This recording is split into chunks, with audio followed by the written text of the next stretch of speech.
one of the 10 marks that we've identified as the marks and characteristics of a Christ follower is someone that's able to live into Jesus' healthy rhythms. And so we've designed a tool simply called the Healthy Rhythm Tool to help us be able to know how to do that. This is based upon the teachings from John 15, from Matthew 11, from Genesis 1 that hopefully someone's already kind of walked you through prior to the introduction of this tool. So what we want to do is to draw a tool that can help us remember and apply to our lives and ultimately know how to share this teaching with other people, okay? So again, as I've mentioned with other tools, I want to encourage you to draw this out as I'm kind of unpacking it. And this is supposed to be able to pass the napkin test. So either you're sketching out on your iPad or a sheet of paper or a napkin or something like that. I'm just using the screen as a means of being able to expedite the whole process for the sake of this training. So this pendulum can remind us of some of the primary rhythms that we see both in creation as well as in Jesus' life. So let's begin with Jesus' life. Jesus had this pattern that he described over in Matthew 11, 28 to 30, where he says, "Come to me, all of you that are weary and heavy laden." Another translation, Jesus says, "Come to me and I'll help you recover your life." And then he says this, "Walk with me, work with me, watch how I do it, learn the unforced rhythms of grace." So that's the pendulum effect. Walk with me. That's the relational, restful, replenishing side. Work with me. That's the partnership side. Watch how to learn the unforced rhythms of grace. So this pendulum tool can help us be able to better understand that. Also, when I think about Jesus' life, I think when Jesus was teaching Matthew 11, he wasn't primarily teaching. He was primarily telling people, describing why he had the quality of life that was so attractive to so many people.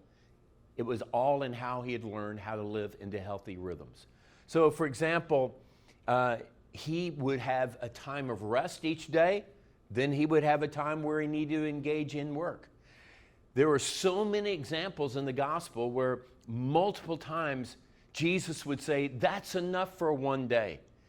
And the disciples would be confused. They'd go, "Wait a minute, there's more people to be taught, to be healed, to be fed, to be served." And Jesus went, "You know what, they'll still be here tomorrow. As for me and my house, we're either going to walk further down this mountain, get on the water in a boat, or else I'm going to go further up the mountain, sometimes by myself, sometimes I'm going to bring some of you with me." But in it, Jesus keeps demonstrating the rest and work, the rhythm of rest and work. Rest are the things that replenish us, where you hear in the word recreation, recreation. So rest is all about what are the things that help replenish us. You know, this can be everything from sleep to a walk or a hike, you know, in the forest, or paddling out on the water, or drawing or painting or gardening, whatever it might be for you. Those things we need to think about as restful. We shouldn't think about them as selfish or less than spiritual when it comes to things like work. Because again, we see the rhythm in Jesus' life, rest and then work. And then he would swing back into rest, and then he would swing back into work. Jesus learned this because he knew the pattern from creation. In Genesis 1 and 2, we see the original pattern that God installed in the universe. And evening and morning were the first day, and evening and morning were the second day. So every day began not in the morning, but in the evening, that represented a position of rest, being able to replenish yourself, you know, through worship, through, you know, eating, through being with friends, through reading a good book, those kinds of things. There was evening, and then there was morning the first day. So a part of what we believe is true that this tool can exemplify is I need to learn to work, first of all, from a foundation and a basis of work, as opposed to always having to rest from my work. So everything gets established in this rest pattern.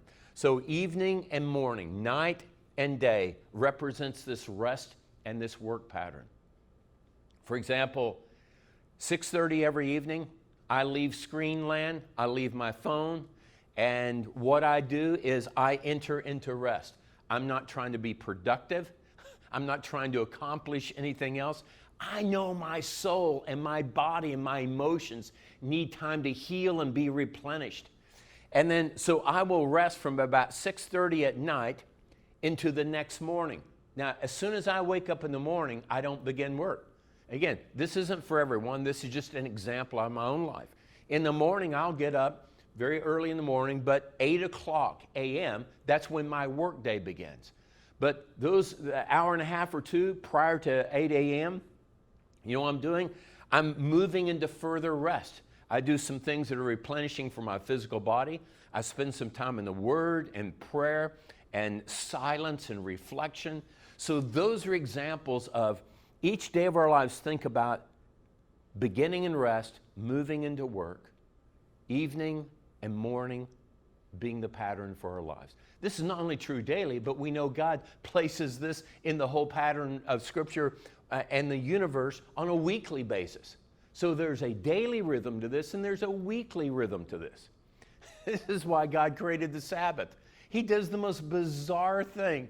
As soon as, Adam and Eve shows up on day 6 in creation, and as soon as he creates them, he blesses them, assures them of his love for them. That's why he thought about them.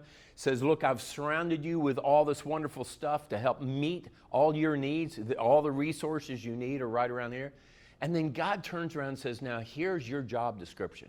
Here's the work that I want you to do as you partner with me. But this is the bizarre thing. And then God says, let's take the day off.